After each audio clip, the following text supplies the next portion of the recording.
श्रीराम समर्थ। गोपाल कृष्ण भगवान की जय। परमात्मा परमेश्वर हा मायेच्या पलीकडे आहे, गुणातीत आहे, गुणांच्याही पलीकडे आहे आणि त्याचं शक्ती स्वरूप असणारं हे जे माया तत्व आहे, प्रपंच दृष्टीने जर पाहिलं तर ती आहे असं वाटतं आणि तत्वदृष्टीने पाहिलं तर ती नाही अशी असते. म्हणून बघा, या बाजूनी पाहिलं तर ती आहे अशी दिसते आणि भगवंताच्या बाजूनी पाहिलं तर ती नाही अशी दिसते. आता हे कळण्यासाठी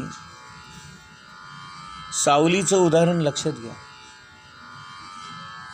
मी आहे म्हणून माझी सावली आहे, लक्षात घ्या. मग सावलीला तिचं स्वतंत्र अस्तित्व आहे का? नाही आहे, नाही का? सावली केव्हा असते? जेव्हा मी आहे म्हणून सावली आहे. मी घरात बसलोय आणि माझी सावली एकटीच बाहेर गेली असं होईल का? नाही होत. किंवा मी बाहेर फिरतोय आणि माझी सावली घरात बसली असं होईल का? नाही होत. म्हणजे जिथे जिथे मी आहे तिथे तिथे सावली आहे. हे जर आपल्याला समजलं तर जिथे जिथे माया आहे तिथे जिथे जिथे भगवंत आहे तिथे तिथे त्याची माया आहे. आणि माया म्हणजे छाया, भगवंताची सावली.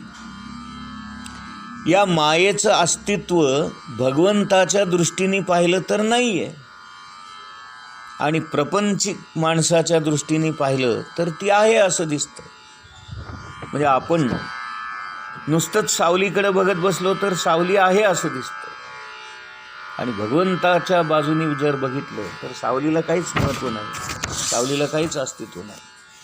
म्हणून प्रापंचिक दृष्टीने जी असते ती माया आणि तत्वदृष्टीने किंवा भगवंताच्या बाजूने जर पाहिलं तर ती नाही.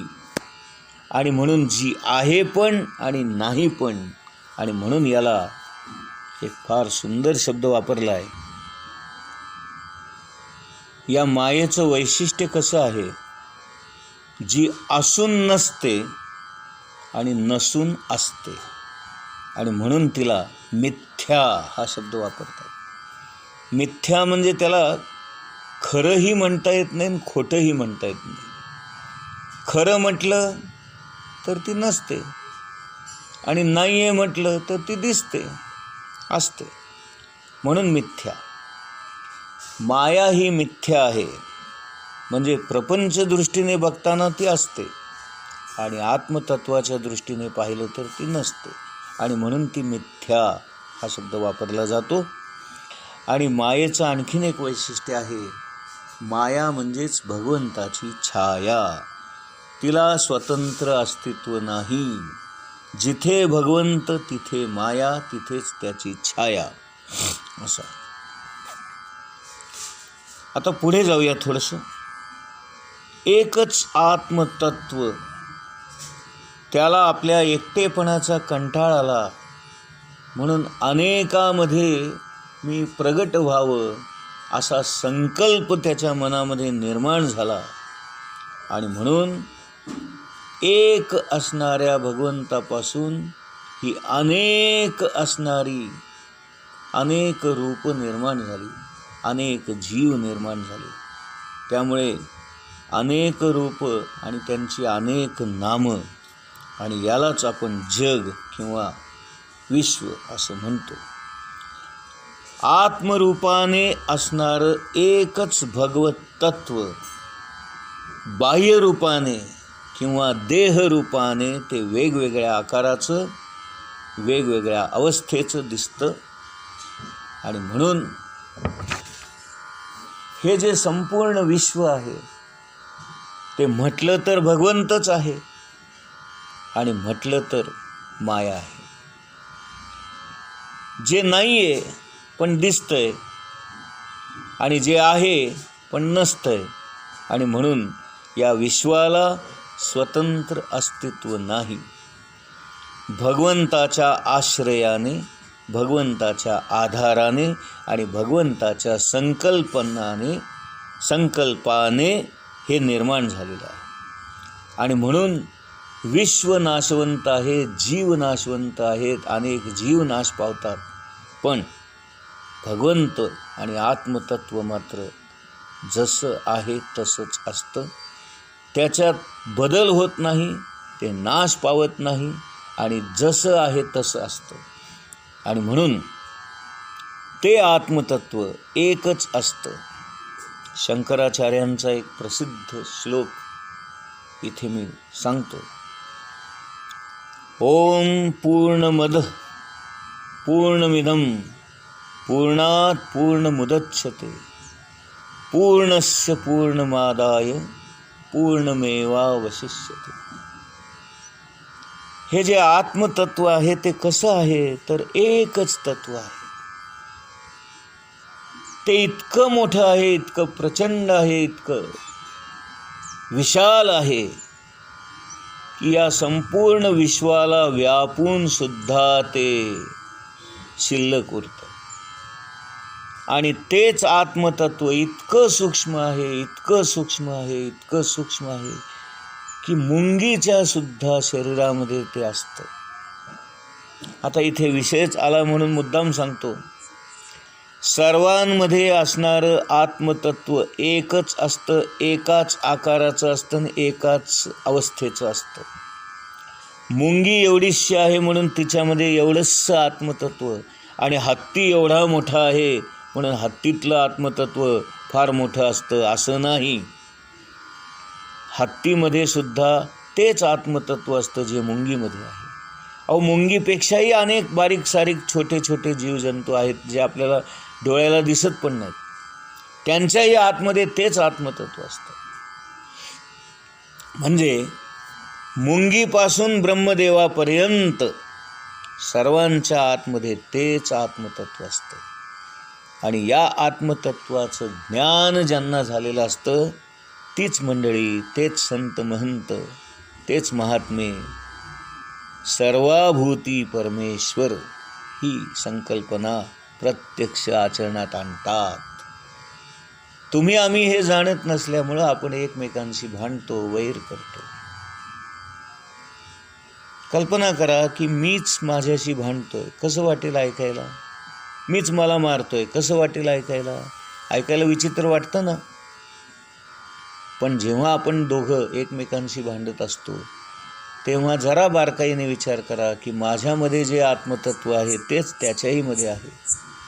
मग मी माझ्या आत्मतत्वाला सांभाळतोय आणि त्याच्या आत्मतत्वाला दुखावतोय, असा दुजाभाव कसा जमेल? नाही का? कारण माझं आत्मतत्व जेव्हा सुखावतं तेव्हाच इतरांचं आत्मतत्वसुद्धा सुखावतं. माझं आत्मतत्व जेव्हा दुखावतं तेव्हा इतरांचं आत्मतत्वसुद्धा दुखावतं. किंवा उलटं म्हणूया, इतरांचं आत्मतत्व जेव्हा सुखावतं तेव्हा माझंही आत्मतत्व सुखावतं. आणि इतरांचं आत्मतत्व जेव्हा दुखावतं तेव्हा माझंही आत्मतत्व दुखावतं. आणि म्हणून सर्व संत आपल्याला हेच सांगतात, कुणालाही दुखवू नका, कुणालाही त्रास होईल असं वागू नका, सर्वांना सुख द्या, सर्वांना आनंद द्या, म्हणजेच आपल्यालाही सुख मिळेल, आपल्यालाही आनंद मिळेल. याच्यामधलं रहस्य समजलं का आता तुम्हाला? की बाकीच्यांमध्ये जे आत्मतत्व आहे तेच माझ्यात आहे. मग त्या आत्मतत्वाला सुख दिलं म्हणजे माझ्या आत्मतत्वाला सुख मिळणारच आहे, कारण ते वेगळं नाहीच आहे. म्हणून एक आत्मतत्व सुखी आणि एक आत्मतत्व दुःखी असा भेद नाहीच आहे. आणि म्हणून सर्वाभूती भगवंत, जे जे भेटे भूत ते ते मानी भगवंत. नामदेव महाराज त्या कुत्र्याच्या मागं वाटी तुपाची घेऊन पळाले. का? अरे आपण जर कोरडी पोळी तुपाशिवाय खाऊ शकतो का? नाही. मग कुत्र्यांनी का खावी? हा भाव त्यांच्या मनात आहे. आणि म्हणून नामदेव महाराज तुपाची वाटी घेऊन कुत्र्याच्या मागे धावत सुटले आणि म्हणाले, बाबा तूप लावून खा रे, घशात अडकेल. म्हणजे संतांना ते कुत्रं दिसत नाही, संतांना त्याच्यातलं आत्मतत्व दिसतं. आणि म्हणून संतांची दृष्टी जी आहे ती तत्वप्रधान दृष्टी असते आणि आपली जी दृष्टी असते ती आपण देहप्रधान दृष्टी असते. आपण तो कुत्र्याचा देह आहे असं पाहतो आणि आपण देहाला महत्त्व देतो, ते देहाच्या आतल्या आत्म्याला महत्त्व देतात. हाच संतांमध्ये आणि आपल्यांमध्ये असलेला फरक आहे.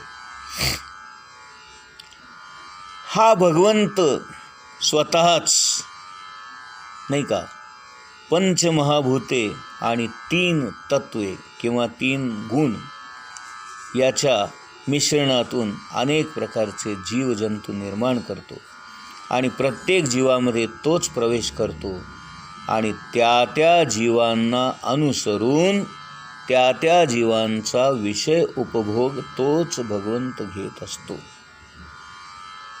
नाही का, लक्षात घ्या. म्हणून भोग घेणारा सुद्धा भगवंतच आहे, हे विसरता कामा नये.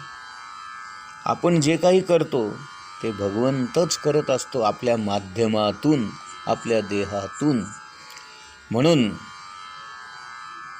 पल्लवीताईंना मी जे काही सांगितलं की तुमची आज्ञा म्हणजेच भगवंताची आज्ञा असं मी समजतो, त्याच्या मागचं हे रहस्य आज तुम्हाला समजेल, लक्षात येईल. एखादी व्यक्ती आपल्याला का सांगते, त्याला काय नडलंय नाही का. पल्लवीताईंना काय नडलंय की मी भागवत करावं म्हणून. त्यांना काय बाकीच्या चांगल्या लोकांचं ऐकायला मिळालं नसतं का? माझ्यापेक्षा जास्त चांगलं सांगणारे या जगात नाहीत का? मग असं असताना पल्लवीताईंनी आनंद जोशीलाच का सांगावं? म्हणजे ही भगवंताची इच्छा आहे, त्यांच्याच प्रेरणेने ते घडलेलं आहे नाही का. हे आपल्याला समजलं पाहिजे.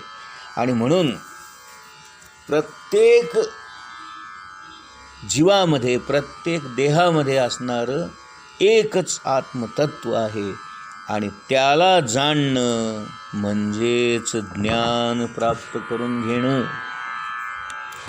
हे ज्ञान प्राप्त नाही का. पुढे म्हणतात, सूत सांगतायत की सत्वगुणाच्या द्वारे भगवंतच जीवाचं पालन पोषण करतात.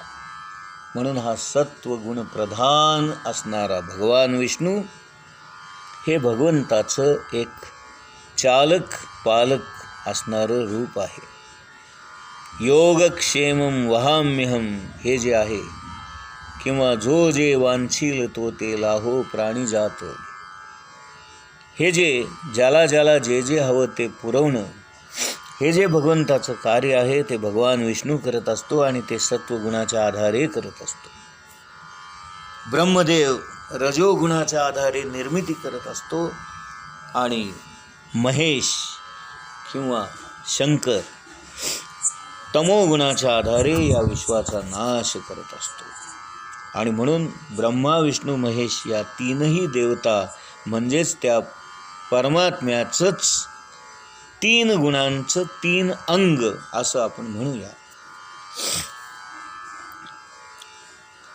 पुढे सूत म्हणतात, सृष्टीच्या प्रारंभी भगवंतांनाच इच्छा निर्माण झाली की मी एक आहे, अनेक व्हावं असा त्यांनी संकल्प केला. म्हणून मग त्या महत्तत्वातून, त्या आत्मतत्वातून, त्या परमात्म्यातून 10 इंद्रिय निर्माण झाली. 5 ज्ञानेंद्रिय, 5 कर्मेंद्रिय आणि 1 मन आणि पंचमहाभूते नाही का. अशा 16 गोष्टींचं हे रूप त्या भगवंतानी स्वतःच धारण केलं आणि त्याला आदी पुरुष असं म्हणतात, आदी नारायण असं म्हणतात नाही का. तो पाण्यामध्ये पडून योग निद्रा घेत असतो. आपण जे नेहमी विष्णूचं चित्र बघतो ना, त्या भल्या मोठ्या नाग सापावर तो झोपलेला आहे आणि लक्ष्मी पाय चेपत आहे आणि त्या विष्णूच्या नाभी कमळातून, त्या नाभीतून कमळ उगवलेलं आहे आणि त्या कमळामध्ये ब्रह्मदेव बसलेला आहे. हे प्रसिद्ध चित्र आपण नेहमीच पाहत आलेलो आहे. त्यातला जो खाली झोपलेला आहे ना, तोच आदी पुरुष किंवा आदी नारायण असं आपण म्हणू. आणि त्या नारायणाच्या नाभीतून निर्माण झालेल्या कमळामध्ये भगवान ब्रह्मदेव बसलेले आहेत. ब्रह्मदेवाचं उत्पत्ती स्थान म्हणजेच त्या आदी नारायणाची बेंबी किंवा ज्याला आपण नाभी म्हणतो. या भगवंताच्या विराट रूपापासूनच आणि त्याच्या प्रत्येक अंगापासून, त्याच्या प्रत्येक इंद्रियांपासून अनेक लोकांची निर्मिती केली गेली, अनेक लोकांची कल्पना केली गेली. असं हे भगवंताचं विराट स्वरूप, हेच शुद्ध सत्वमय श्रेष्ठ असं रूप आहे. आणि या रूपापासूनच संपूर्ण विश्वाची निर्मिती झाली. भगवंतानी हे जे स्वतःचं रूप धारण केलं, त्या रूपालाच आदी नारायण किंवा आदी पुरुष असं म्हणतात. आणि या आदी पुरुषापासूनच पुढच्या सगळ्या गोष्टी घडत गेल्या. गोपाल कृष्ण भगवान की जय.